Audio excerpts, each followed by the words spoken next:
नमस्कार साथियों, मैं प्रशांत परमार। आज आपका स्वागत है हमारे यूट्यूब चैनल में। जैसा कि आपने देखा होगा, हमने प्रीवियस लेक्चर्स में ज्योग्राफी का first chapter resource and development और second chapter forest and wildlife resources को कवर किया। तो उसी प्रकार से आज हम थर्ड चैप्टर वाटर रिसोर्स को कवर करेंगे, जिसे हम बोलते हैं जल संसाधन।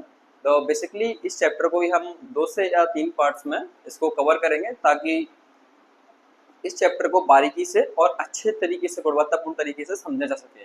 तो चलिए हम स्टार्ट करते हैं। तो फर्स्ट ऑफ ऑल हम इसका नाम रखते हैं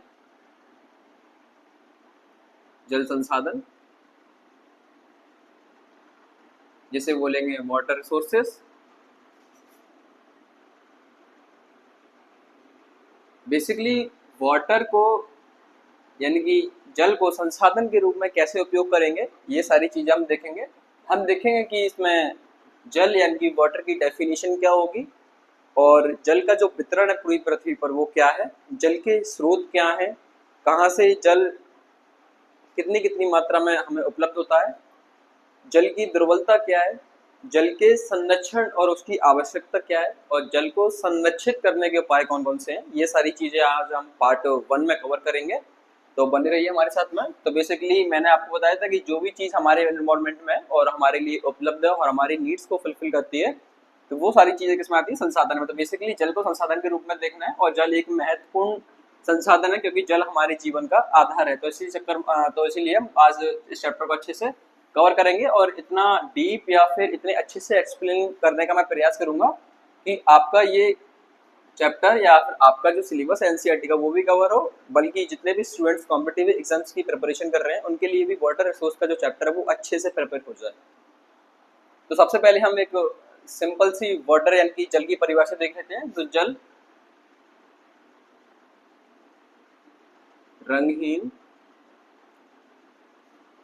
एवं स्वादहीन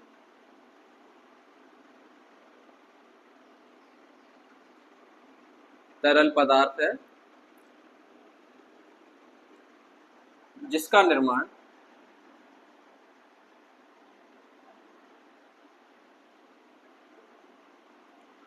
रासायनिक अभिक्रिया के फलस्वरूप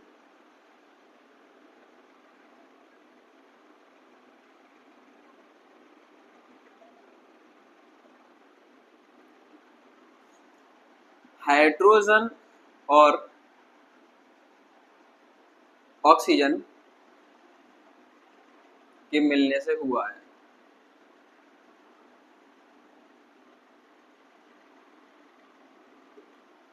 तो बेसिकली ये थी एक बेसिक सी या कॉमन सी इंफॉर्मेशन, या फिर बोले तो डेफिनेशन। तो जल एक रंगहीन एक स्वाधीन तरल पदार्थ है, जिसका निर्माण रासायनिक अभिक्रिया के फलस्वरूप हाइड्रोजन और ऑक्सीजन के मिलने से हुआ है। बेसिकली ऑक्सीजन का जो फॉर्मूला होता है वो O2 होता है, बट यहाँ पे ऑक्सीजन का सिर्फ एक अणु और हाइड्रोजन के 2। तो H2O जो बेसिकली इसका जो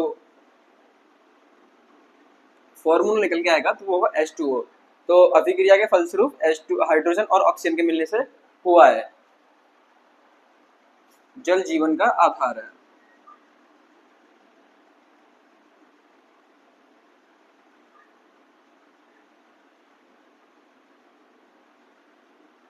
तो एक थी ये कॉमन सी डेफिनेशन जल के बारे में। आइए हम इसके जितने और भी एलिमेंट्स हैं उनको देखते हैं। तो जल क्या है? जल नवीकरण संसाधन है। जल क्या है? जल एक नवीकरण संसाधन है, यानी कि रिन्यूएबल रिसोर्स है। अब नवीकरण संसाधन कैसे है? मैंने आपको बताया था कि रिन्यूएबल रिसोर्सेस यानी कि नवीकरणीय संसाधन ऐसे संसाधन होते हैं जिनको हम बार बार उपयोग में ले सकते हैं। इनकी जो क्षमता होती है और इनकी जो कैपेसिटी होती है वो लॉन्ग लास्टिंग होती है, ड्यूरेबिलिटी बहुत अच्छी होती है, लंबे समय तक उपयोगी होते हैं, और इनका हम उपयोग बार बार कर सकते हैं। तो बेसिकली जल नवीकरण संसाधन कैसे, तो वो देखते हैं। तो जल जलीय चक्र द्वारा, जिसे बेसिकली बोलेंगे हाइड्रोसाइकिल, जल जलीय चक्र द्वारा पुनर्भरण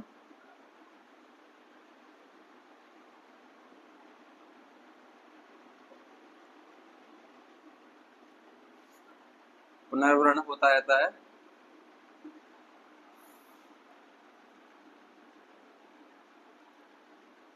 जिसके कारण जल की उपलब्धता बनी रहती है।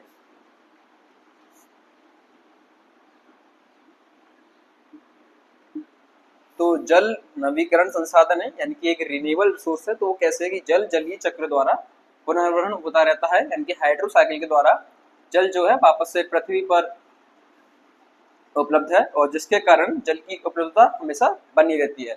तो अब कॉमन सी चीज निकल के आती है कि हाइड्रो साइकिल यानी कि जलीय चक्र क्या है। तो सबसे पहले हम इसको समझते हैं और फिर हम इसका डिस्ट्रीब्यूशन और इसके जो सोर्सेस हैं उसको देखेंगे अच्छे से।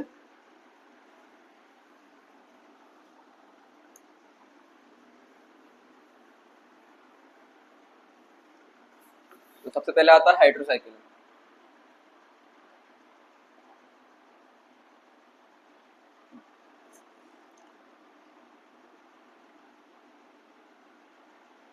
जलीय चक्र, तो बेसिकली ये समझो कि ये है अर्थ का सरफेस,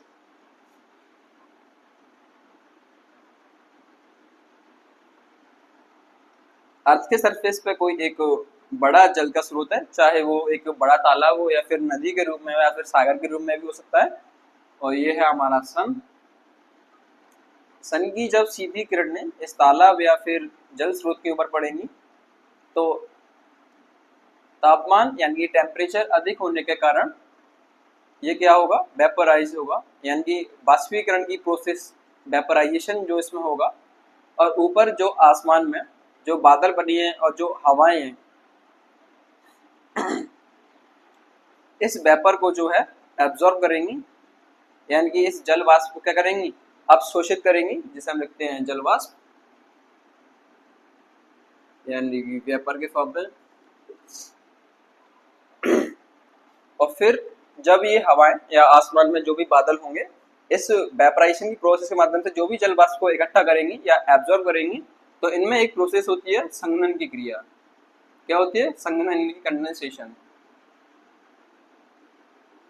और कुछ समय बाद एक निश्चित टेम्परेचर पे आके ये वर्षा के फॉर्म में वापस से पृथ्वी पे वापस आएगा, वर्षा जल के वापस फॉर्म में वापस से ये पृथ्वी पे आएगा।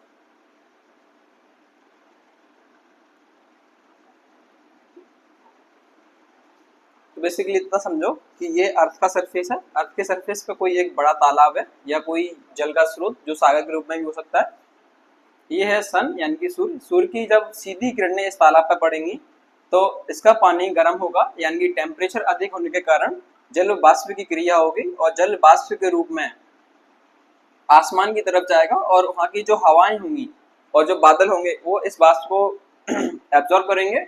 और कुछ समय बाद संघनन की क्रिया होगी, कंडेंसेशन, जिसमें एक लो टेम्परेचर के कारण वापस से जल जो है वर्षा के रूप में पृथ्वी पर वापस आएगा। ये साइकिल लगातार बड़े पैमाने पर चलती रहती है। यो जलीय चक्र जो है वो पृथ्वी के हर जल स्रोत के ऊपर लगातार कंटिन्यू बना रहता है।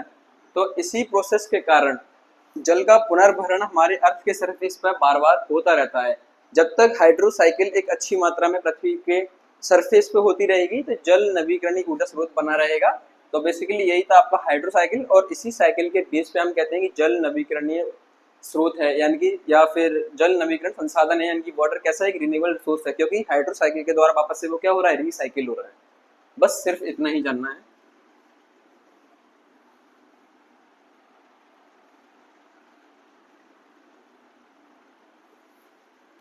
अगर हम एक कॉमन सी बात करें तो संपूर्ण पृथ्वी का लगभग 70%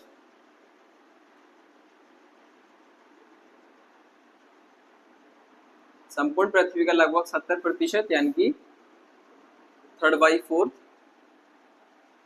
हिस्सा जो है वो जल से घिरा हुआ है।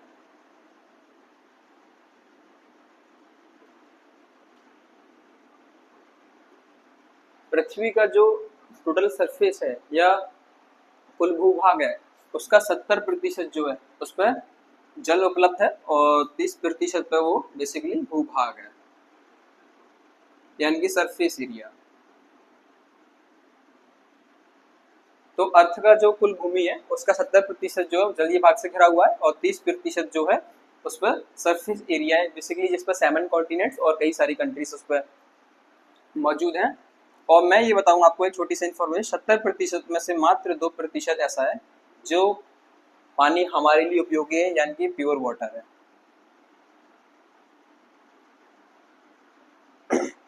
70%, पृथ्वी का 70% जल से घिरा हुआ है, जिसमें से सिर्फ 2% ऐसा है जो प्योर वाटर है, यानी कि हमारे लिए उपयोगी है। और बाकी का जो 68% बचता है वो सागरीय जल या फिर समुद्र के जल में कन्वर्ट है, जिसे बेसिकली हम सॉल्टी वाटर कहते हैं।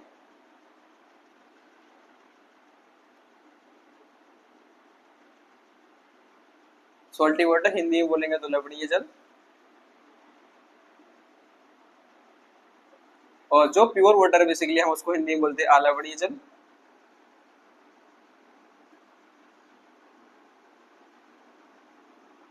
बेसिकली जो रंगहीन और स्वादहीन है।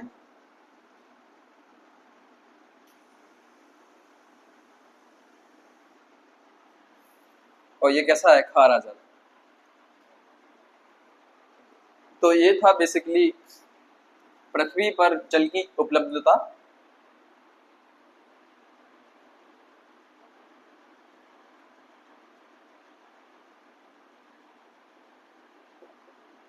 तो जल की उपलब्धता की हम बात करें तो संपूर्ण पृथ्वी का लगभग 70% जल से घिरा हुआ है, जैसे हम बोलेंगे 3/3।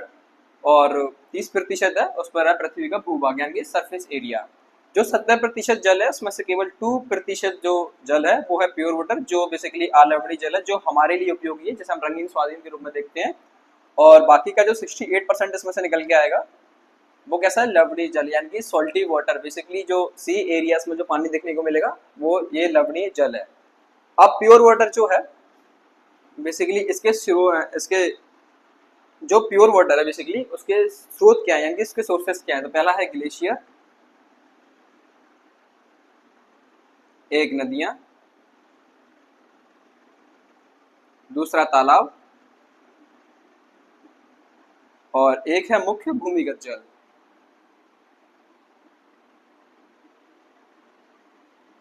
बेसिकली इसे बोलेंगे ग्राउंड वाटर। ये सब आएगा ग्राउंड वाटर में, और ये ग्लेशियर, नदियां, तालाब आएंगी सरफेस वाटर में।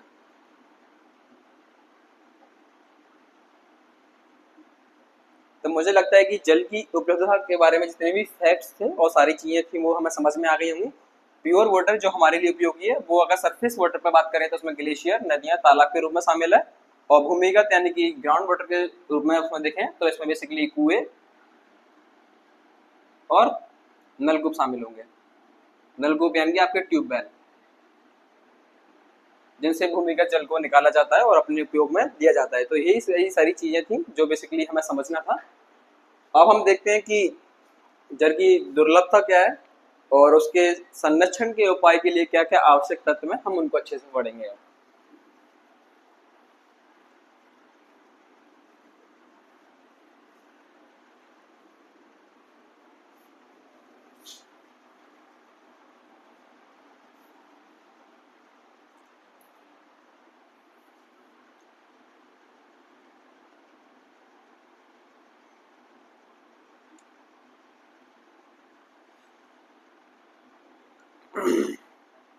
अब देखते हैं जल दुर्लभता क्या है, फिर जल दुर्लभता के कौन कौन से कारण हैं हम उनको देखेंगे। जल दुर्लभता से कैसे जल को संरक्षित किया जाए और उसकी आवश्यकता क्यों है, इस चीज को देखेंगे। फिर हम ऐसे कारण को जानेंगे या फिर इनके प्रयासों को जानेंगे, जैसे जल दुर्लभता की जो समस्या है उसको दूर किया जाए। और फिर हम उन सभी प्रयासों का अध्ययन करेंगे जिसमें भारतीय समाज ने प्राचीन समय से लेकर वर्तमान समय तक, चाहे वो भारतीय समाज द्वारा हो, किन्हीं लोगों द्वारा हो, या फिर सरकारी प्रयास के रूप में हो, तो ऐसे ऐसे कौन कौन से प्रयास रहेंगे जिससे जल दुर्बलता और जल संरक्षण को बढ़ावा दिया जाएगा। तो ये सारी चीज हम कवर करेंगे। तो जल दुर्लभता का मतलब सीधा है कि जल की कमी।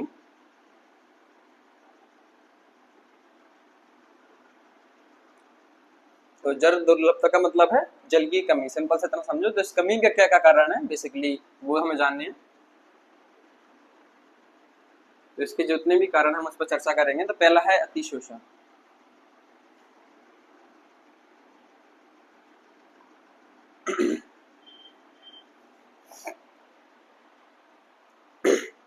अगर हम अतिशोषण की बात करें तो इसका मतलब है कि हम आप ऐसा समझो कि कोई भी क्षेत्र है, या तो कृषि का है या फिर औद्योगिक क्षेत्र है या फिर घरेलू क्षेत्र है, हमें जितने जल की आवश्यकता होती है हम उस पानी को या फिर उस जल को जरूरत से ज़्यादा यूज़ करते हैं, तो उसी चीज़ को बोलते हैं अतिशोषण।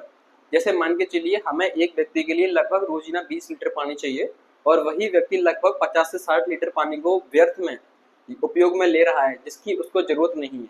ऐसे ही एग्रीकल्चर के मामले में मान के चलो हमें जितना भी पानी की आवश्यकता है हम उससे दुगना या तिगुना पानी को एग्रीकल्चर में यूज़ करते हैं, या फिर यूँ ही बोले तो कि उपयोग करते हैं जिसकी ज़रूरत हमें नहीं पड़ती है। ऐसे ही औद्योगिक क्षेत्र में जितना भी पानी चाहिए हम आवश्यकता से अधिक जल का जब भी प्रयोग करते हैं तो उसी चीज़ को बोलते हैं अतिशोषण। तो अतिशोषण बेसिकली यही है कि आवश्यकता से अधिक जल का प्रयोग करना।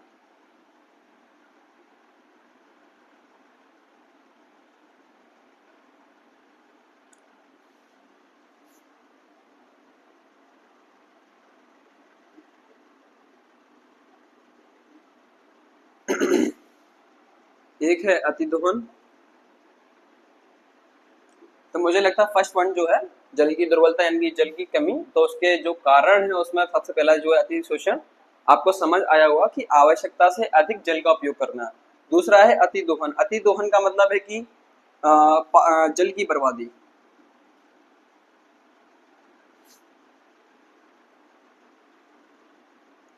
अतिदोहन का मतलब है जल की बर्बादी। बेसिकली ये जो लाइन है अतिशोषण आवश्यकता से अधिक जल का प्रयोग करना, वो इसी लाइन से रिलेट करेगी।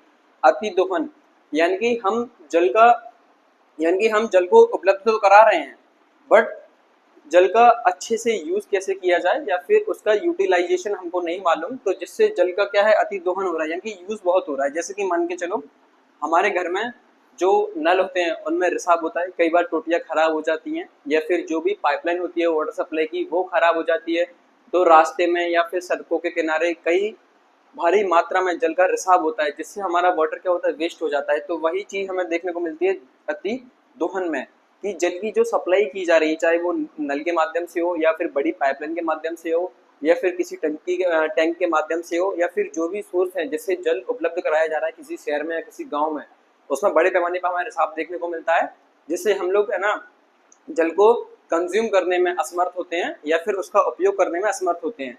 जल आ तो रहा है अच्छी मात्रा में, बट हम उसका यूज ही नहीं कर पा रहे हैं, जल बर्बाद बहुत जाता है। तो वो बेसिकली ये चीज आएगी अति दोहन में, कि जल की बर्बादी बहुत ज्यादा हो रही है और इसका प्रमुख कारण है लीकेज,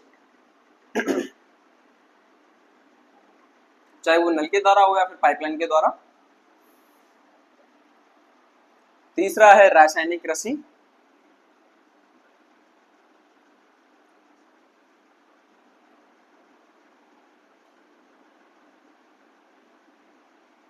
रासायनिक कृषि में इतना समझो कि जितने भी केमिकल फर्टिलाइजर है यानी कि रासायनिक उर्वरक हैं, रासायनिक कीटनाशक हैं और रासायनिक खतवरनाशी हैं, इनके माध्यम से की जाने वाली कृषि को हम बोलते हैं रासायनिक कृषि। इसमें बेसिकली हमें एक दो प्रॉफिट तो है कि हमें फसल जो है वो अच्छी गुणवत्तापूर्ण प्राप्त होती है, फसल समय से पहले तैयार हो जाती है और फसल की जो क्वालिटी होती है वो बहुत अच्छी हो जाती है। पर इसके डिसएडवांटेज बहुत ज़्यादा बड़े हैं। जब भी हम रासायनिक उर्वरक कीटनाशक और खतवरनाशी का उपयोग करते हैं तो उससे मिट्टी की जो गुणवत्ता है वो खराब होती है, मिट्टी के जो पोषक तत्व हैं, न्यूट्रिशियंस हैं, वो पूरे खराब हो जाते हैं या एक प्रकार से मर जाते हैं। मिट्टी की जो जल धारण करने की क्षमता है वो कम हो जाती है, जिससे कई सारे मिट्टी का जो पारितंत्र है बेसिकली वो खराब हो जाता है। और मिट्टी में लगातार केमिकल या रासायनिक के प्रयोग से मिट्टी का जो वातावरण है वो लगातार दुष्प्रभावित हो रहा है, या फिर बोले तो सोइल पॉल्यूशन यानी कि मृदा प्रदूषण को वो बढ़ावा दे रहा है। तो जितना भी ये रासायनिक फर्टिलाइजर यानी कि उर्वरक कीटनाशक और खतपरनाशी का यूज हो रहा है उससे जल धारण करने की क्षमता में कमी आ रही है, मृदा का प्रदूषण बहुत ज्यादा फैल रहा है, उसके जो पोषक तत्व हैं वो मारे जा रहे हैं, यानी कि जो उसकी उर्वरता है उसमें कमी आ रही है। तो इन सभी कारणों के चलते जल की दुर्बलता, जल की कमी में एक बहुत बड़ा जो हाथ है वो है रासायनिक कृषि का। बेसिकली इसमें मृदा की जो जल धारण क्षमता है वो कम होती है।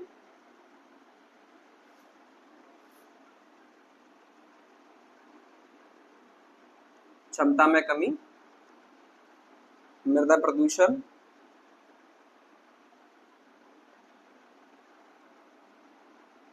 और जल का बेसिकली खराब होना, तो देखो मृदा में जब मृदा प्रदूषित होगा तो उसमें किसी भी प्रकार की सिंचाई की जाएगी तो जल बेसिकली खराब ही होना है। तो यही सही कारण है। और फोर्थ देखते हैं हम जनसंख्या वृद्धि।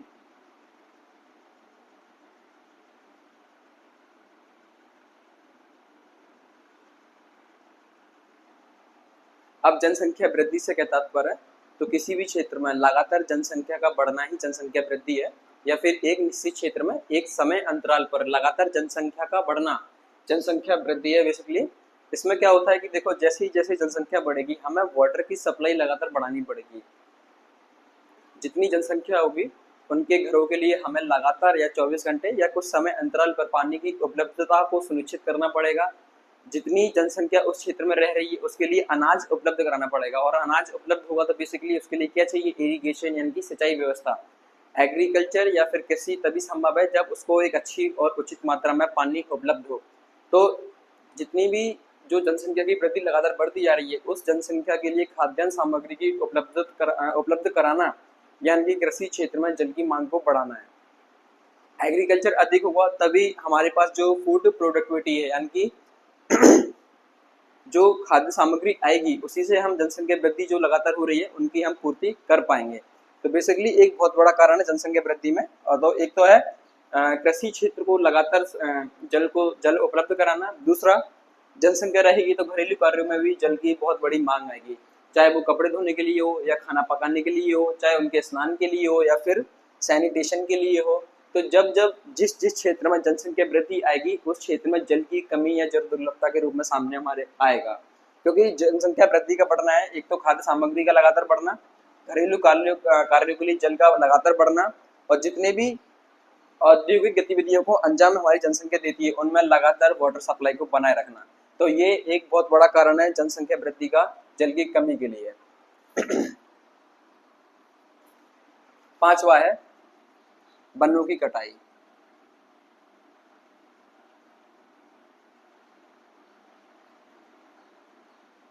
अब वनों की कटाई कैसे महत्वपूर्ण है, तो मैं आपको बता दूं कि किसी भी क्षेत्र में अगर वन संसाधन अच्छी मात्रा में है तो आप एक चीज नोटिस करना कि उस जगह का जो वाटर लेवल है यानी कि जो ग्राउंड वाटर लेवल है वो बहुत अच्छी मात्रा में होगा। ऐसा क्यों होता है कि वृक्ष की जो जड़ें होती हैं वो वृक्ष की लंबी लंबी जड़ें होती हैं वो ग्राउंड वाटर को अपने जड़ों में कंज्यूम करके रखती हैं, या बोले तो उसको सिंचित या फिर पकड़ के रखती हैं, जिससे ग्राउंड का जो वाटर है वो वाटर लेवल है वो अच्छे से बना रहे।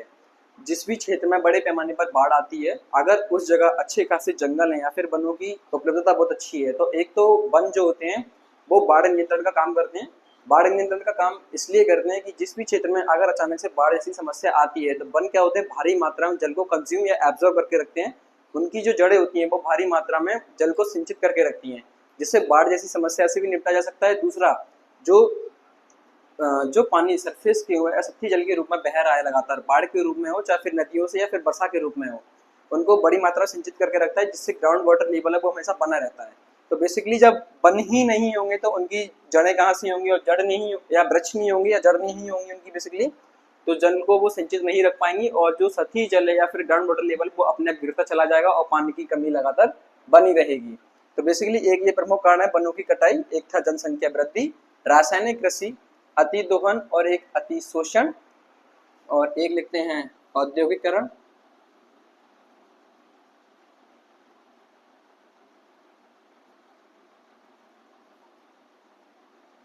अब औद्योगिकरण से क्या तात्पर्य है, तो औद्योगिकरण से तात्पर्य है कि जिस भी क्षेत्र में बड़े बड़े इंडस्ट्री एरियाज या फिर इंडस्ट्रियलाइजेशन किया जाएगा बड़े पैमाने पर, तो जितनी भी मशीनें या फिर उसमें मशीनरी काम करती है तो उनको बड़ी मात्रा में ठंडा होने के लिए जल की आवश्यकता होती है। तो बेसिकली यही देखा जाता है कि जितनी भी बड़ी कंपनी है या फिर कोई भी बड़ी फैक्ट्री लगाई जाती है तो वो एक ऐसे क्षेत्र में लगाई जाए जहाँ जल की अच्छी खासी जल की जो मात्रा है वो अच्छी खासी उपलब्ध हो, क्योंकि मशीनों को ठंडा करने के लिए हमें लगातार क्या चाहिए, जल। तो बेसिकली मशीनों को ठंडा करने के लिए जल तो चाहिए, बट जब उस पानी को वापस से छोड़ा जाता है, चाहे सतही एरिया में छोड़ा जाए या फिर वापस से नदियों में या तालाबों में छोड़ा जाए, तो बेसिकली वो जब मशीन से होता हुआ आता है तो वो गर्म हो जाता है या फिर इतना गंदा हो जाता है कि वो पानी किसी के भी उपयोग में नहीं होता है। जब उसी जल को वापस से नदी और तालाब में छोड़ा जाता है तो बेसिकली जल जो है वो गंदलापन का शिकार हो जाता है, यानी कि गंदा या फिर वेस्ट या फिर बेकार हो जाता है, जिससे लगातार जल की कमी को बढ़ावा मिलता है। कि जल तो अच्छी खासी मात्रा में उपलब्ध है, बट वो जल जो है वो गंदलापन का शिकार है, यानी कि जल बेकार हो चुका है, पॉल्यूट वाटर जिसे हम बोलते हैं। तो बेसिकली वो भी जल की कमी को बढ़ावा देगा। हम एक रीजन देखते हैं इसमें, 7 नंबर, जल का गंदलापन।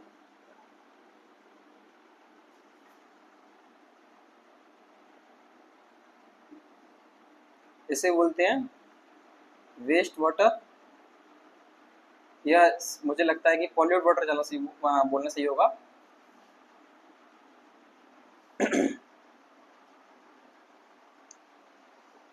शहरी क्षेत्रों को चाहे फिर ग्रामीण क्षेत्रों, कई सारे प्राचीन रीति रिवाज ऐसे चले आ रहे हैं कि जैसे कि पूजा सामग्री हुई या फिर हवन सामग्री हुई या फिर कुछ ऐसे पदार्थ हो गए जिनको हमारे जीवन में बड़ा महत्वपूर्ण है, जिनको हम यूं ही फेंक नहीं सकते, तो उनको हम सीधे जाकर क्या करते हैं, नदी में ठंडा कर देते हैं। तो बेसिकली नदी में ठंडा कर देते हैं या फिर तालाब में ठंडा कर देते हैं या फिर कोई भी बड़ा जल का स्रोत है उसमें जाके हम उनको सिरा देते हैं। तो इससे बड़ी मात्रा में जो जल का प्रदूषण है यानी पॉल्यूट वाटर है उस वो बड़ी मात्रा में बढ़ता जा रहा है। दूसरा, कृषि के अपशिष्ट हो गए या फिर घरेलू कार्यों में जो भी सामान सामग्री यूज की जा रही है उसके जो अपशिष्ट हो गए हम सीधा जाके पानी में छोड़ देते हैं या फेंक देते हैं, तो उससे भी जल का प्रदूषण लगातार बढ़ रहा है, जिससे पॉल्यूट वाटर की जो समस्या है वो लगातार बढ़ती जा रही है। और उसी चीज को हम बोलते हैं जल का गंदलापन। यानी जल तो हमारे पास उपलब्ध है बट जल गंदा है, यानी कि हमारे यूज में ही नहीं हो पाएगा, तो उसी चीज को बोलते हैं हम जल का गंदलापन। तो मुझे लगता है कि जल की जो दुर्लभता है यानी जल की जो कमी है उसके जो हमने कारण देखे, जिसमें एक अति शोषण, आवश्यकता से अधिक जल का उपयोग करना, अति दोहन, जल का बर्बादी करना, और रासायनिक उर्वरक जिसमें बेसिकली फर्टिलाइजर के माध्यम से मिट्टी की जो गुणवत्ता है वो लगातार खराब की जा रही है। जनसंख्या वृद्धि देखा हमने, वनों की कटाई, औद्योगिकरण और एक प्रमुख कारण जल का गंदलापन। ये सारे पॉइंट्स मैंने अच्छे से एक्सप्लेन किए हैं आपको, तो मुझे लगता है कि ये जल की दुर्लभता जो एक आपका हेडिंग है इसमें वो अच्छे से कवर हुआ होगा। अब हम पढ़ते हैं जल संरक्षण और ये उसकी आवश्यकता क्यों। बेसिकली जल जीवन का आधार है, तो उसको हमें हर हाल में संरक्षित और प्रबंधित करना पड़ेगा ताकि हमारे आने वाली जो जनरेशन है उसको स्वच्छ जल मिल सके।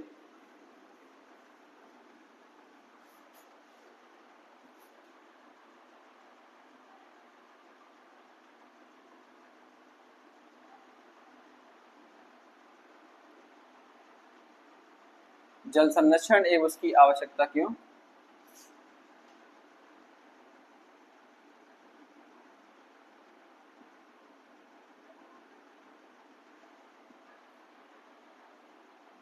जल संरक्षण एवं उसकी आवश्यकता क्यों, तो इसमें भी कई सारे पॉइंट्स हैं जिनको हम एक एक करके पढ़ेंगे और फिर इन पॉइंट्स को अच्छे से एक्सप्लेन करेंगे ताकि आपको अच्छे से समझ में आए। तो बेसिकली जल जीवन का आधार है, पहला तो ये लिखते हैं।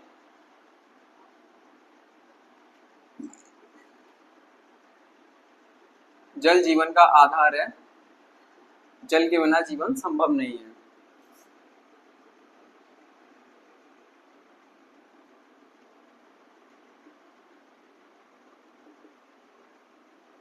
आप सिर्फ इतना समझो, इस पृथ्वी पर जितने भी लिविंग बींग्स हैं, चाहे वो पेड़ पौधे हो, सूक्ष्म जीव हो, बैक्टीरियास हो, कोई भी कीट पतंग हो, जीव जंतु हो, चाहे मानव स्वयं हो, उन सबको अपना जीवन निर्वाह करने के लिए कहीं ना कहीं कुछ ना कुछ मात्रा में जल चाहिए, क्योंकि जल जीवन का आधार है, जल के बिना जीवन संभव नहीं है। तो एक ये बहुत बड़ा मेन फैक्टर है कि जल संरक्षण एवं उसकी आवश्यकता क्यों।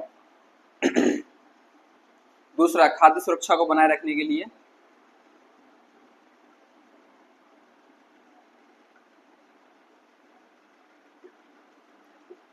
सबसे पहले मैं आपको ये बताता हूँ कि खाद्य सुरक्षा है क्या, और फिर खाद्य सुरक्षा की जैसे ही आपको डेफिनेशन क्लियर करूंगा तो आपको अपने आप समझ में आएगा कि जल संरक्षण का रोल कितना है खाद्य सुरक्षा को बनाए रखने के लिए। तो इसको इंग्लिश में बोलेंगे फूड सिक्योरिटी।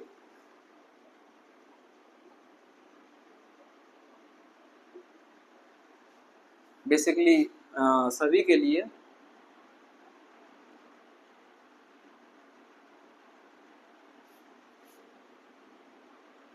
सभी जगह,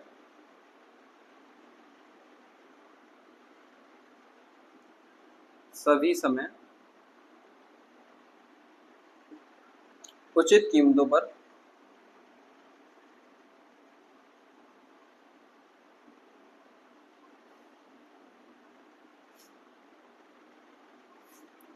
खाद्य सामग्री का उपलब्ध होना।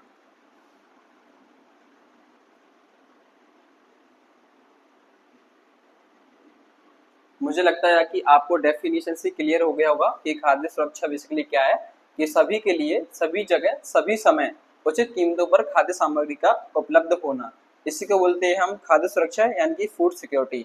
बेसिकली आप ऐसा समझो कि देश में अगर किन्हीं दो देशों के मध्य लड़ाई होती है, या फिर बाढ़ जैसी समस्या का सामना करना पड़ सकता है किसी देश को, या फिर सूखाग्रस्त कोई क्षेत्र होता है, या फिर भूकंप जैसी समस्याएं दीर्घकालीन जब हो जाती हैं, तो उस देश में रहने वाली जितनी भी पॉपुलेशन या जनसंख्या है उसको लगातार खाद्य सामग्री यानी कि अनाज उपलब्ध कराना, ताकि भूखमरी जैसी कोई भी समस्या हमारे समाज में ना आए, या फिर कोई भी समाज का कोई भी वर्ग हो या फिर समुदाय हो, उसको खाद्य सामग्री को लेकर किसी भी प्रकार की इस आपातकालीन समय में किसी प्रकार की समस्या ना आए या फिर उसका सामना ना करना पड़े, उसको लगातार फूड या फिर बोले तो खाद्य सामग्री अनाज उपलब्ध कराना ही फूड सेफ्टी या खाद्य सुरक्षा है। तो सभी के लिए सभी जगह सभी समय उचित कीमतों पर खाद्य सामग्री का उपलब्ध होना। अब बेसिकली ये जो पॉइंट है खाद्य सामग्री का, तो इस खाद्य सामग्री का पॉइंट उपलब्ध हुआ कैसे, देखो लगातार अच्छी मात्रा में एग्रीकल्चर को बढ़ावा देना, फसल चक्र को अपनाना, ये तभी संभव होगा जब हमारे पास एक अच्छी मात्रा में गुणवत्तापूर्ण जल होगा। देखो एग्रीकल्चर होता है ना, एग्रीकल्चर के लिए बेसिकली हमें अच्छी खासी मात्रा में उसको सिंचाई के लिए पानी चाहिए। तो जब भी एग्रीकल्चर जैसी प्रोसेस को लगातार कंटिन्यू रखना होगा, और लगातार कंटिन्यू रखना होगा क्योंकि जैसे ही जल जीवन का आधार है, वैसे ही कृषि भी हमारे जीवन का आधार है। तो बड़ी मात्रा में कृषि को बढ़ावा देने के लिए, फसल को लगातार बढ़ावा देने के लिए, खाद्य सुरक्षा को बनाए रखने के लिए हमें बड़ी मात्रा में एग्रीकल्चर को हमेशा कंटिन्यू रखना पड़ेगा। और जब भी एग्रीकल्चर का प्रोसेस होगा उसके लिए पानी की सप्लाई लगातार हमें चाहिए। तो इतना याद रखना कि खाद्य सुरक्षा के लिए क्या चाहिए, हमें लगातार पानी की सप्लाई यानी कि सिंचाई, जिसे बोलते हैं इंग्लिश में इरिगेशन। तो बेसिकली जो खाद्य सुरक्षा है वो किस पर डिपेंड है, सिंचाई पे। और सिंचाई कहाँ से होगी, जल के स्रोतों के द्वारा। तो तभी हम एग्रीकल्चर की जो प्रोडक्टिविटी है उसको लगातार बढ़ा पाएंगे, ताकि जितनी भी हमारे देश में या फिर समाज में आपातकालीन परिस्थिति हमें देखने को मिलती है, चाहे वो सूखा के समय हो, बाढ़ के समय हो, या किन्हीं दो दूसरे के मध्य में लड़ाई हो जाए, या फिर कुछ अन्य ऐसी आपातकालीन स्थिति जिसमें बड़े पैमाने पर समस्या हमारे समाज में आ जाती है, तो खाद्य सुरक्षा को बनाए रखने के लिए, ताकि समाज का हर व्यक्ति फूड सिक्योरिटी को बनाए रख सके, तो इसी क्षेत्र में हमें क्या चाहिए, सिंचाई और यानी कि जल। तो जल संरक्षण एवं उसकी आवश्यकता क्यों, तो बेसिकली खाद्य सुरक्षा को बनाए रखने के लिए। कृषि हेतु तीसरा है पॉइंट, कृषि हेतु एक बेसिक सा पॉइंट है। मैंने आपको बताया कि जब भी कृषि को बढ़ावा दिया जाएगा, या कृषि एक ऐसा प्रोसेस है जो लगातार अपर्यंत काल तक जीवन भर चलती रहेगी, जब तक मानव का अस्तित्व है तब तक हमें बेसिकली कृषि की जरूरत पड़ेगी। और कृषि के लिए क्या चाहिए, बड़ी भारी मात्रा में सिंचाई के लिए जल। तो बेसिकली कृषि हेतु और औद्योगिकरण, उद्योग लिख लेते हैं।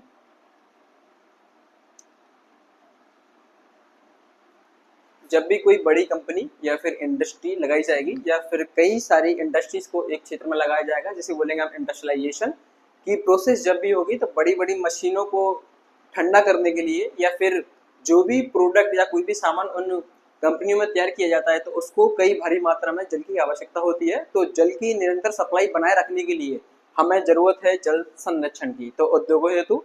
और पांचवा होगा आपका जल विद्युत।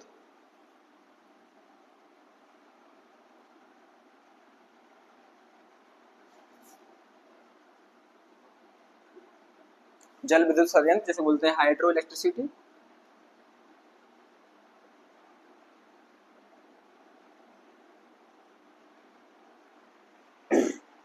आज हमारे पास में जो बिजली है वो किसी न किसी रूप में उसको उपलब्ध कराया जा रहा है, चाहे फिर वो सोलर एनर्जी हो, या फिर विंड एनर्जी हो, या फिर कोल एनर्जी हो, जो बेसिकली ताप विद्युत संयंत्रों में, ताप विद्युत केंद्रों में प्रोड्यूस की जाती है, या फिर जल विद्युत संयंत्रों जैसे बोलते हैं hydro electricity. Hydro electricity basically बड़े जलीय स्रोत के बीच में बांध बनाकर पैदा की जाने वाली जो बिजली है, या फिर जल के माध्यम से पैदा की जाने वाली जो बिजली है, बेसिकली वो कहलाती है हाइड्रो इलेक्ट्रिसिटी, यानी कि जल विद्युत संयंत्र जो बेसिकली डैम बनाकर प्रोड्यूस की जाती है। तो बेसिकली जब जल विद्युत संयंत्र की बात हो रही है तो या फिर डैम बनाकर जो बिजली का उत्पादन किया जाएगा, तो उसमें बड़ी मात्रा में क्या चाहिए हमें, जल। तो जल विद्युत संयंत्र को बनाए रखने के लिए, फिर हाइड्रो इलेक्ट्रिसिटी की जो प्रोडक्टिविटी है उसको लगातार बनाए रखने के लिए हमें क्या चाहिए, जल। तो बेसिकली जब जल तो अभी मिलेगा जब हमें क्या होगा, जल संरक्षण, और उसकी आवश्यकताओं को पूर्ति हेतु विद्युत संयंत्र, यानी कि उसकी आवश्यकता क्यों है, विद्युत संयंत्र के लिए लगातार इलेक्ट्रिसिटी सप्लाई को बनाए रखने के लिए बड़ी मात्रा में हमें क्या चाहिए, जल। तो उसके लिए भी क्या करना पड़ेगा, जल संरक्षण यानी कि वाटर कंजर्वेशन। तो बेसिकली मुझे लगता है कि ये सही कई सारे पॉइंट्स हो गए कि जल जीवन का आधार है, खाद्य सुरक्षा बनाए रखने के लिए, कृषि कार्यों को बढ़ावा देने के लिए, औद्योगिक गतिविधियों को लगातार जारी रखने के लिए जल विद्युत संयंत्र को लगातार भारी मात्रा में जल चाहिए। तो यही जल संरक्षण है, उसकी आवश्यकता क्यों है, ये मुझे लगता है कि 5 पॉइंट बहुत बड़े मेन फैक्टर पॉइंट्स होंगे। और फिर एक दो देख लेते हैं, तो लिख लेते हैं 6 घरेलू कार्यों हेतु।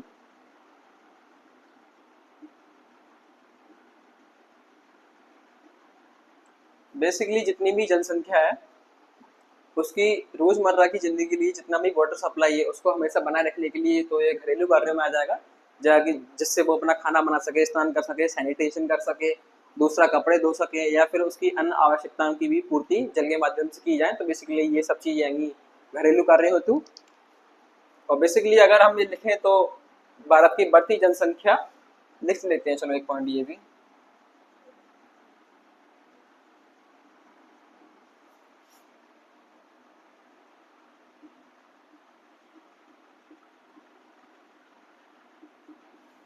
जैसा कि मैंने अभी थोड़ी देर पहले बताया कि जनसंख्या वृद्धि, तो जिस भी निश्चित क्षेत्र में समय अंतराल पर जनसंख्या में वृद्धि होती जाएगी तो उसकी आवश्यकता की पूर्ति के लिए हमें जल संरक्षण बड़ी मात्रा में करना पड़ेगा, क्योंकि जैसे जैसे जनसंख्या बढ़ती जाएगी वाटर सप्लाई बढ़ती जाएगी, एग्रीकल्चर की जो प्रोडक्टिविटी है उसको हमें बढ़ाना पड़ेगा, उनकी रोजमर्रा के लिए जितनी भी जल की आवश्यकता है या दैनिक जल की जो आवश्यकता है उसको बढ़ाना पड़ेगा, क्योंकि जैसे जैसे जनसंख्या बढ़ेगी वाटर सप्लाई लगातार बढ़ेगी, और वाटर सप्लाई को बनाए रखने के लिए हमें सबसे एक इम्पोर्टेंट थिंग क्या है, जल संरक्षण। जल हमारे पास अच्छी मात्रा में उपलब्ध हो पाएगा तभी हम एक बढ़ती हुई जनसंख्या को पानी अच्छी खासी मात्रा में सप्लाई करा पाएंगे।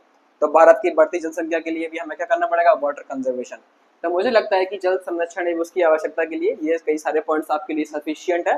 अब हम देखते हैं कि जल संरक्षण के उपाय क्या हैं, ऐसे कौन कौन से मेन फैक्टर्स हैं जिससे हम जिसको अपनाकर हम वाटर कंजर्वेशन को बढ़ावा दे सकते हैं।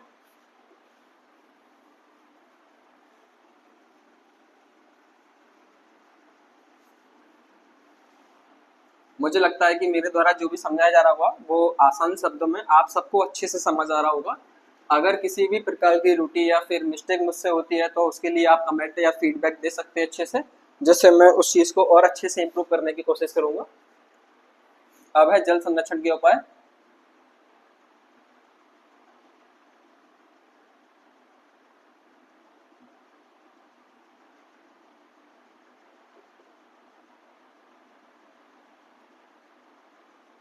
तो पहला तो है वनारोपण।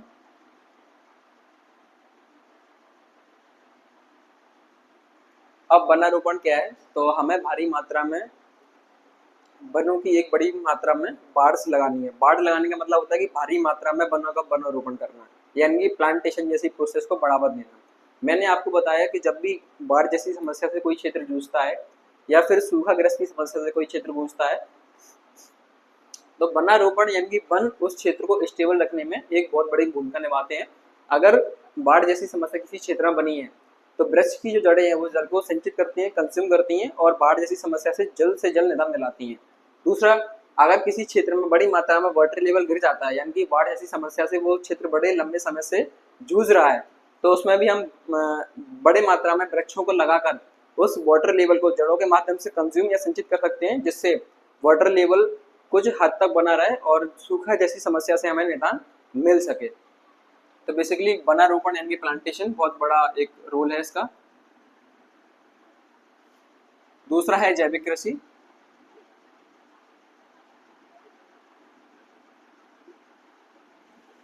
एक नई चीज निकल के आई, जैविक कृषि। आपको बताऊं जैविक कृषि होती क्या है। बेसिकली इसको बोलते हैं ऑर्गेनिक फार्मिंग। रासायनिक उर्वरक या फिर रासायनिक कीटनाशक या फिर रासायनिक खरपतवारनाशी का उपयोग किए बिना घरेलू अपशिष्ट हो, चाहे वो लकड़ियों के सड़े गले अंश हो, गोबर खाद हो, इन सभी चीजों का उपयोग करके की जाने वाली कृषि, जिसमें बेसिकली जैविक खाद बोलते हैं या जैविक खाद के माध्यम से की जाने वाली कृषि बोलेंगे जैविक कृषि। बेसिकली अगर आप चाहो तो मैं लिख देता हूं कि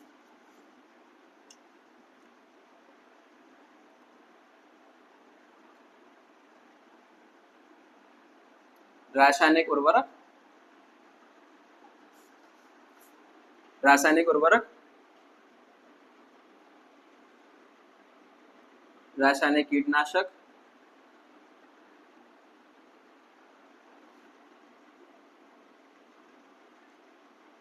रासायनिक खरपतवारनाशी,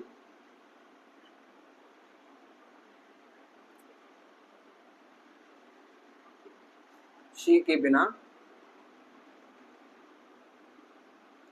अर्थात घरेलू अपशिष्ट, जिसमें बेसिकली फल और सब्जियों के जो वेस्ट मटेरियल है वो घरेलू अपशिष्ट, गोबर खाद, गोबर खाद हो गए आपके लकड़ियों के सड़े गले अंश,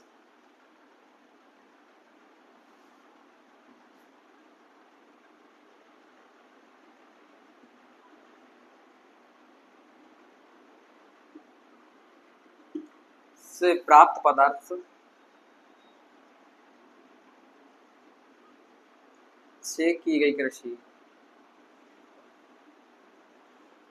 बेसिकली क्या है जैविक कृषि।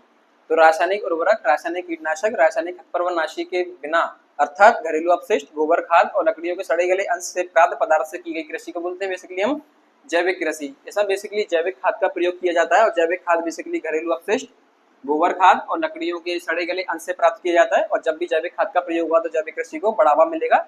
और बेसिकली इसमें याद रखना है इसके मेन फैक्टर जैविक उर्वरक, रासायनिक कीटनाशक और रासायनिक खरपतवारनाशी का यूज नहीं होगा। इतना क्लियर होना चाहिए। अब इसके बेनिफिट क्या है जिससे जल संरक्षण के उपाय में वो चीज सामने आएगी। अभी तो ये समझेंगे हमने इसकी डेफिनेशन से। तो बेसिकली इससे क्या है कि मृदा की जो गुणवत्ता है वो बनी रहती है, मृदा की जो गुणवत्ता है वो अच्छी रहती है, मृदा का जो जल अवशोषण क्षमता है वो बहुत अच्छी हो जाती है, यानी कि मृदा की जो जल अवशोषण की क्षमता है वो बहुत अच्छी हो जाती है। तीसरा सबसे बड़ा और मेन फैक्टर, जल यानी पॉल्यूट वाटर की समस्या नहीं होती है।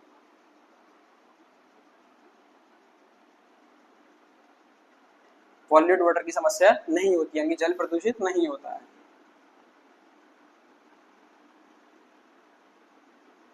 और जल प्रदूषित नहीं होगा तो जल मृदा की जो जल अवशोषण क्षमता है वो अच्छी होगी और दूसरा मृदा की जो गुणवत्ता है वो अच्छी होगी, जिससे जो भी एग्रीकल्चर या जो भी फार्मिंग उस एरिया में की जा रही है उसके जो फसल की जो क्वालिटी होगी या उसकी जो प्रोडक्टिविटी होगी उसकी गुणवत्ता उतनी अच्छी होगी। जब फसल अच्छी होगी तो उसको जो भी समाज के लोग कंज्यूम करेंगे तो उनमें जो भी न्यूट्रिशन होगा वो अच्छी होगी और हमारे आने वाली जनरेशन जो होगी वो बहुत अच्छी होगी। तो बेसिकली भारत सरकार के द्वारा भी और हमारे कई क्षेत्रों में बड़े बड़े किसान जैविक कृषि को बढ़ावा दे रहे हैं, जिससे बेसिकली जो केमिकल का जो यूज किया जाता है वो कम से कम हो और हमारी मिट्टी की गुणवत्ता बनी रहे, जल अवशोषण क्षमता अच्छी होगी तो ग्राउंड वाटर लेवल अच्छा बना रहेगा। दूसरा जल का जो प्रदूषण है वो कम होगा और जल अच्छी मात्रा में उपलब्ध होगा ग्राउंड वाटर को। तो बेसिकली जल संरक्षण के उपाय में देखा हमने वनारोपण को बढ़ावा देना और जैविक कृषि को बढ़ावा देना। तीसरा सबसे बड़ा इसका उपाय है कि जल का उचित प्रबंधन।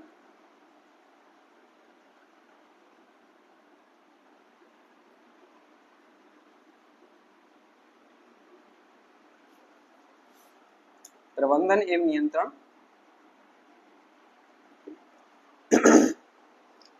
जल का उचित प्रबंधन एवं नियंत्रण का मतलब है कि जल किसी भी क्षेत्र में, चाहे वो किसी भी स्रोत के द्वारा, चाहे वो नदी के द्वारा हो, तालाब के द्वारा हो या झील झरनों के द्वारा हो, किसी भी शहरी क्षेत्र में या ग्रामीण क्षेत्र में उसको उपलब्ध कराया जाता है तो हमें बेसिकली उनके नल पाइपलाइन जो भी चैनल बनाया गया है वाटर सप्लाई के लिए उसको अच्छे से नियंत्रित और उसको अच्छे से प्रबंधित करना पड़ेगा, ताकि ये देख सकें कि कोई भी पाइपलाइन जाती है उसमें कोई लीकेज तो नहीं है, जैसे वेस्ट वाटर की जो समस्या है बहुत ज़्यादा है, उसको नियंत्रित करना पड़ेगा। किस क्षेत्र में कितना पानी सप्लाई करना पड़ेगा, इस चीज़ को भी प्रबंधित करना पड़ेगा। हर व्यक्ति को या हर घर के हिसाब से नियंत्रित जल जो हमें पहुंचाना पड़ेगा, जिससे हम ज़्यादा से ज़्यादा वाटर को कंजर्व या जल संरक्षण को बढ़ावा दे सकें। ऐसा एक मैनेजमेंट बनाना पड़ेगा जिससे जल की सप्लाई भी हो जाए और जनसंख्या की जो जल की आपूर्ति है वो भी कंप्लीट हो जाए, पूरी उनकी फुलफिल हो जाए, और हमारे पास भी जल अच्छी खासी मात्रा में संरक्षित रहे, यानी कि हमारा जो वेस्ट वाटर है उसको हम कम और नियंत्रित कर सकें। मुझे लगता है कि वनारोपण हो गया, जैविक कृषि हो गई, और ये क्या हो गया आपका, एक जल का उचित प्रबंधन एवं नियंत्रण हो गया। ये कई सारे पॉइंट सफिशिएंट हैं।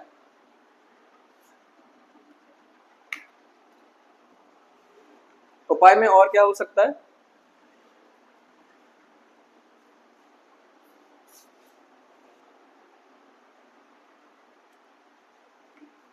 क्या हो सकता है, तो एक लिखते हैं, बांधों का निर्माण,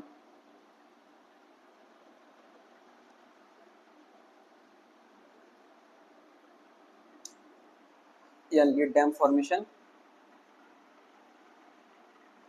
ये है बांधों का निर्माण यानी कि डैम फॉर्मेशन। बेसिकली बांधों का निर्माण हम करके बड़ी मात्रा में जल को संरक्षित कर सकते हैं। तो आप इतना सोचो या इतना समझो इस चीज को कि वर्षा का जल जो होता है जब भारी मात्रा में नदियों के द्वारा लाया जाता है तो कई शहरों में बाढ़ जैसी समस्या आती है, या फिर नदियों के द्वारा उस वर्षा के जल को समुद्र में यूं ही वेस्ट कर दिया जाता है। वेस्ट करने का मतलब ये है कि जैसे ही नदी का जल या फिर नदियों के साथ में जो भी वर्षा का जल बहकर आ रहा है, जब वो सागरी क्षेत्र में या फिर समुद्र में मिल जाता है तो वो खारा हो जाता है, हमारे मानव जीवन के लिए वो जल फिलहाल के लिए उपयोगी नहीं है। तो इससे कई सारा जल जो है वो बेकार हो जाता है। तो वर्षा के जल को और नदी के जल को बर्बाद होने से बचाने के लिए हमें कई सारे बांधों का निर्माण जो है करना पड़ेगा। जैसे चाहे वो हमारे ग्वालियर का तिगरा डैम हो या फिर सरदार सरोवर बांध हो नर्मदा नदी पर जो बनाया गया है, या फिर बेसिकली महानदी पर जो मुझे नाम याद फिलहाल नहीं आ रहा है उसका, या फिर अपना भागड़ा नागल डैम हो जो सतलुज नदी पर बनाया गया है, बेसिकली पंजाब के पंजाब और हिमाचल प्रदेश के बॉर्डर पर। तो कई सारे बांधों का निर्माण करके हम वर्षा जल को या फिर नदियों के जल को भारी मात्रा में उसको संरक्षित कर सकते हैं और समय समय पर उसको उपयोग कर सकते हैं, और समुद्र में उस जल को मिलने से रोक सकते हैं ताकि वो जल खराब ना हो और हमारे मानव जीवन के लिए उपयोगी रहे, जिससे हम अपनी जरूरतों को अपने कृषि क्षेत्र के लिए, औद्योगिक क्षेत्र के लिए, विद्युत उत्पादन के लिए उसको उपयोग कर सकें। इसमें अभी कई सारे पॉइंट्स हैं, जैसे कि 1 2, चलो और एक दो देखते हैं इंपोर्टेंट।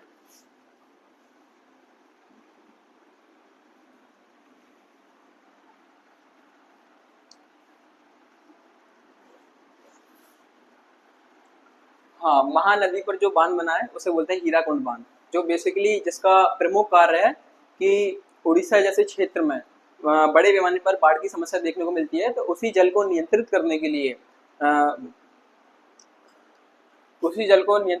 लिए उस डैम का निर्माण किया गया है। और दूसरा, उस क्षेत्र में कृषि क्षेत्र को या फिर औद्योगिक क्षेत्र को बढ़ावा देने के लिए उस जल का अच्छी मात्रा में उपयोग किया जाता है। तो बेसिकली हीराकुंड बांध का जो निर्माण है महानदी पर किया गया है। आगे हम इसमें पॉइंट देखते हैं, अभी 4 पॉइंट्स हो गए थे, इसमें 5 देखते हैं कि बहुउद्देशीय परियोजनाओं का निर्माण करना। बहुउद्देशीय परियोजनाओं का निर्माण,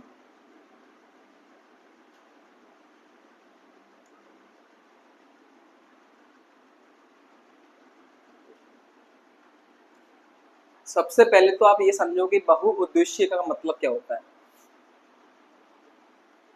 बहुउद्देशीय का मतलब होता है कि एक साथ में कई सारे उद्देश्यों की पूर्ति करना, उसी चीज को बोलते हैं हम बहुउद्देशीय। यानी कि कोई भी प्रोजेक्ट हम लेके आते हैं, उस प्रोजेक्ट के माध्यम से कई सारी चीजों को पूरा करना या कई सारे उद्देश्यों को कवर करके उनको पूरा करना आएगा बहुउद्देशीय में। जैसे कि अगर हम कोई डैम बनाते हैं तो उसके क्या क्या उद्देश्य हो सकते हैं, वो सारी चीजें हम देखते हैं कि बहुउद्देशीय परियोजनाओं का निर्माण में। जैसे कि एक इसका जो पॉइंट है वो हो सकता है कि पहले बाढ़ का नियंत्रण,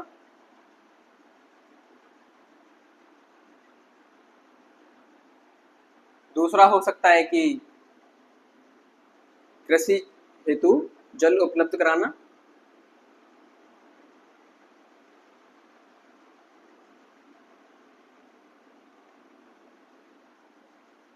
जल विद्युत को बढ़ावा देना,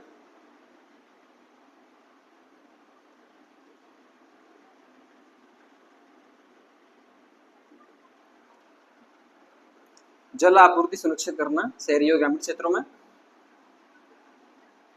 आपूर्ति का मतलब है लगातार सप्लाई।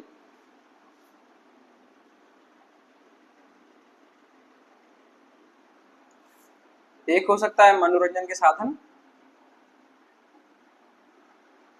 मनोरंजन के साधन कैसे होंगे कि जिस भी जगह डैम बनाया जाता है तो उस एक बड़े एरिया में लेक या फिर झील जैसी संरचना का निर्माण होता है, तो उस पर बोटिंग की जाती है या फ्लोटिंग जैसे पॉइंट्स को बनाया जाता है, जिससे कई मनोरंजन या एंटरटेनमेंट को बढ़ावा मिलता है, तो मनोरंजन के साधन। दूसरा, नदियों के किनारे जो भी डैम बनते हैं तो बड़ी मात्रा में जल का जो स्टोर होता है, तो उसमें फिशिंग बहुत अच्छी मात्रा में की जाती है, यानी कि मछली पालन।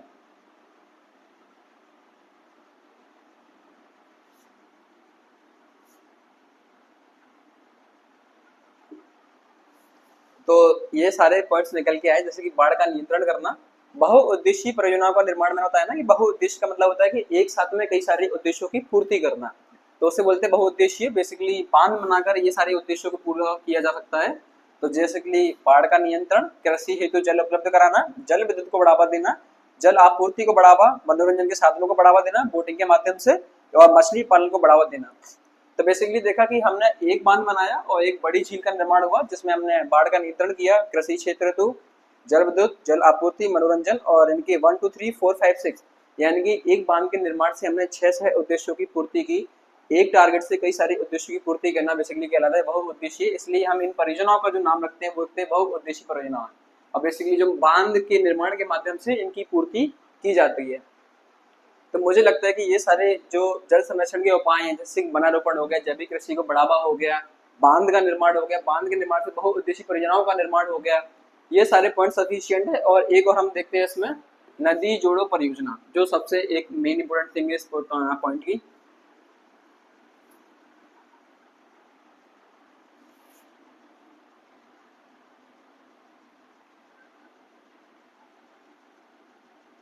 बेसिकली उपाय में पढ़ रहे हैं तो ये सारे उपाय ही हैं आपके।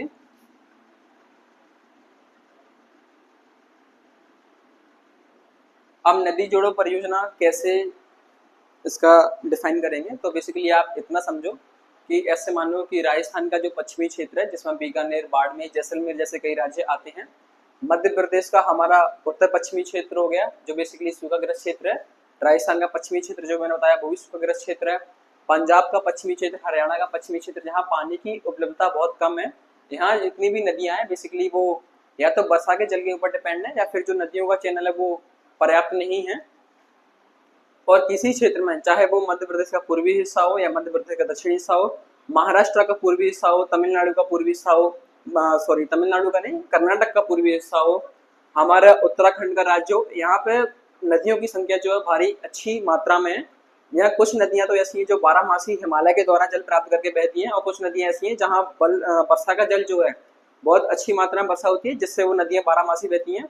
और कुछ नदियां ऐसी हैं जिनको कुछ समय के लिए, कुछ समय अंतराल पर वो सूख जाती हैं और फिर बरसात के आने पर वापस से फ्लो होने लगती हैं। तो इसी चीज को कंट्रोल करने के लिए, जैसे कि राजस्थान हो गया, पंजाब हो गया, हरियाणा हो गया, इनकी नदियों में जल आपूर्ति कराने के लिए या फिर नदियों को 12 मासी फ्लो कराने के लिए नदियों के माध्यम से हर शहर में, हर राज्य में, हर क्षेत्र में पानी की अच्छी उपलब्धता हो, जैसे एग्रीकल्चर को बढ़ावा मिले, वहाँ के रह रहे लोगों को जल आपूर्ति की जो उपलब्धता है वो अच्छे सुनिश्चित हो, और जो दैनिक कार्य उनके हो उनको भी जल आपूर्ति कराई जा सके। तो हमारी भारत सरकार एक कॉन्सेप्ट लेके आई, नदी जोड़ो परियोजना, जिससे जो नदियां 12 मासी हैं या फिर हिमालय से जल प्राप्त करती हैं या फिर वर्षा के माध्यम से जल प्राप्त करती हैं, और कुछ नदियां ऐसी हैं जो 12 मासी नहीं हैं, जिनको वर्षा का जल कुछ समय तक ही मिल पाता है, उसके समय अंतराल पर वो सूखाग्रस्त हैं या सूखे का शिकार हो जाती हैं। तो इन सभी नदियों को आपस में इंटर कोऑर्डिनेट करके आपस में जोड़कर 12 मासी जल फ्लो करवाना नदी जोड़ो परियोजना का प्रमुख उद्देश्य है, जिससे हर शहर में, हर क्षेत्र में, हर राज्य को, हर क्षेत्र को पानी की लगातार जल की जो लगातार आपूर्ति है वो सुनिश्चित हो। इसलिए सरकार लेके आई नदी जोड़ो परियोजना, और ऐसे कॉन्सेप्ट को बढ़ावा देना पड़ेगा जल संरक्षण के उपाय के लिए हमें। तो बेसिकली एक इसका उदाहरण है केन बेतवा लिंक परियोजना, जो हाल ही में नरेंद्र मोदी द्वारा इसका उद्घाटन किया गया। और बेसिकली ये प्रोजेक्ट जो है वो 15 अगस्त या आई थिंक 2005 के आसपास पास हुआ था, जिसे फिलहाल प्रधानमंत्री की हरी झंडी मिल गई है और बड़े पैमाने पर इस पर काम शुरू किया जा रहा है, जिससे बुंदेलखंड के रीजन में जो जल की समस्या है उसको दूर किया जाए।